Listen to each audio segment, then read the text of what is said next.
আমাদের হোটেল সামনেই দেখাচ্ছে। এখন বাজে ঠিক 1:30।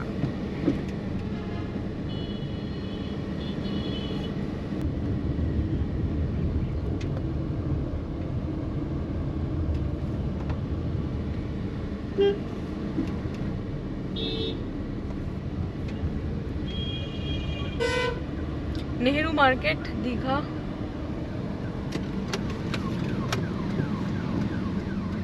ভক্তিসাগর হোটেল, এই যে এটা দিয়ে সমুদ্র দৃশ্যমান হোটেল, একদম মার্কেটের মধ্যে।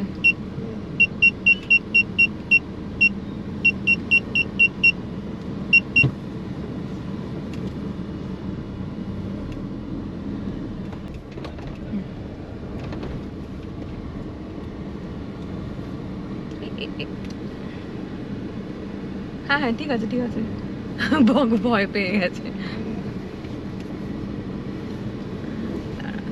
দেখি শুভেন্দু, বাদিক দেখি।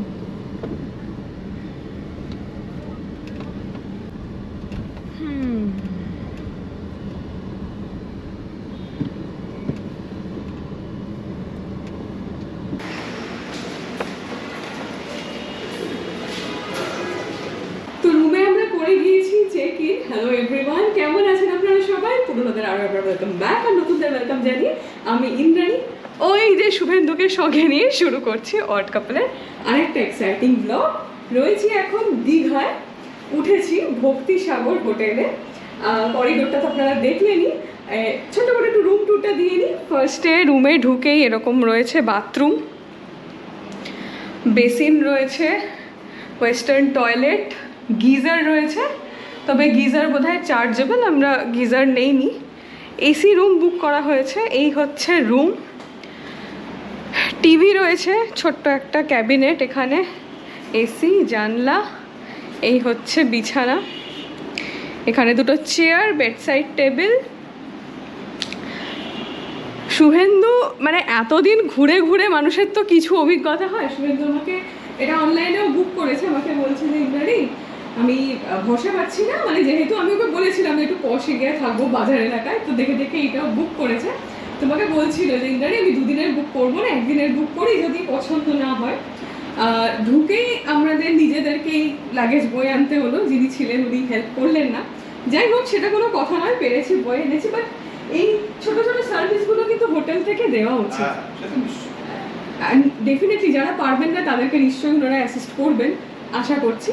তবে হোটেলের মানে রুমের আর কি পরিষ্কার পরিচ্ছন্নতার একটু অভাব আছে, মানে যেটা হয়তো ক্যামেরায় অতটা বলে বোঝানো যাবে না। তবে আমরা তাই না বলো,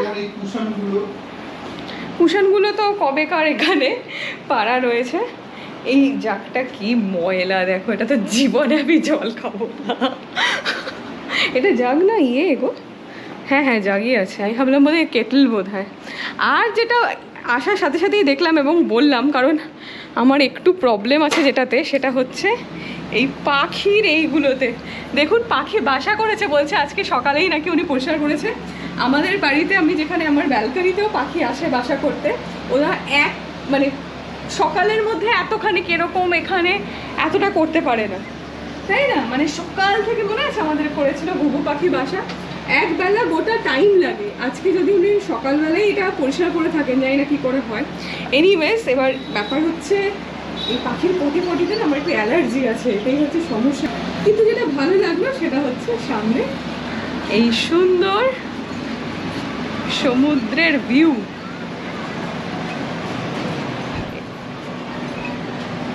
কি গো, মুখ কাছু মাছু করে আছো? খুব একটা পছন্দ হয়নি। তবে হ্যাঁ, এটা বলে রাখি যে দীঘায় নিজেদের গাড়ি নিয়ে এসে একটু এই সমুদ্রের ভিউওয়ালা হোটেলে যদি থাকতে চান, সব থেকে সস্তাই হচ্ছে এটা, সব থেকে সস্তায়, ঠিক। হ্যাঁ, এবার কামিং টু দ্য পয়েন্ট, মানে এতগুলো সমস্যা আছে যখন দামটাও কম, সেটাও দেখতে হবে। তাহলে কত পড়েছে একটু বলে দাও। এটা হচ্ছে 1300 টাকা। আমরা 13ই এপ্রিল এসেছি, আজকের ডেটে 1300 টাকা এটা পার নাইট। আচ্ছা, এটা উইথ এসি? উইথ এসি 1300 টাকা প্লাস 175 টাকা বোধহয় জিএসটি আছে, 1400 সামথিং। ঠিক আছে। এই হচ্ছে বিচ, এবং সব থেকে এখানে বড় সবাই ব্যাপার স্নান যেটা, করছে এখানটা। সেটা হচ্ছে এই হোটেলের পেছন দিয়ে এই যে বিচে চলে যাবে। আর মেন রোডে উঠতেই হবে না। না, সন্ধেবেলা এখানটা একটু জমজমাট হবে, দেখা যাবে। এই হোটেলটি সস্তা এবং এই হোটেলটিতে সার্ভিসের কিছু সমস্যা রয়েছে, এটা ঠিক, কিন্তু এই হোটেলে থাকলে বেশ কিছু বাড়তি সুবিধাও পাওয়া যাবে। প্রথমত, ওল্ড দীঘায় যদি কেউ থাকতে যান নিজের গাড়ি নিয়ে এসে, তাদের জন্য কিন্তু এই হোটেলটা সস্তায় পুষ্টিকর। আর একটা হচ্ছে, এই হোটেল থেকে ঢিলছোড়া দূরত্বেই হলো এই দীঘার জগন্নাথ মন্দির।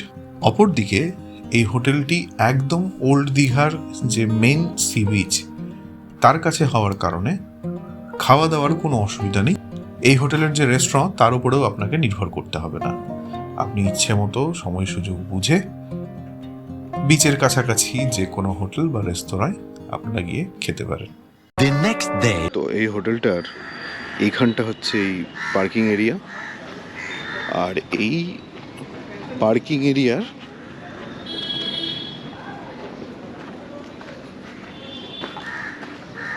এই পাশ দিয়ে গেলে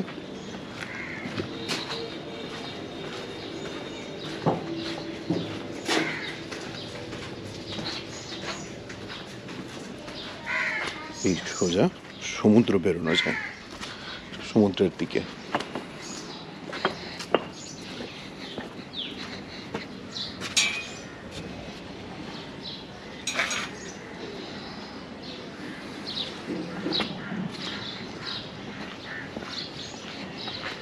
এই যে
এখন যে এগ্রিগেটরগুলো বেরিয়েছে এই যে ধরে নিন মাসাজ করার জন্য, এদের থেকে কিন্তু এই লোকাল যারা মাসাজ করে না এই সমুদ্রের পাড়ে বা বেনারসের ঘাটে, এদের কিন্তু প্রেসার পয়েন্ট সেন্স খুব ভালো থাকে।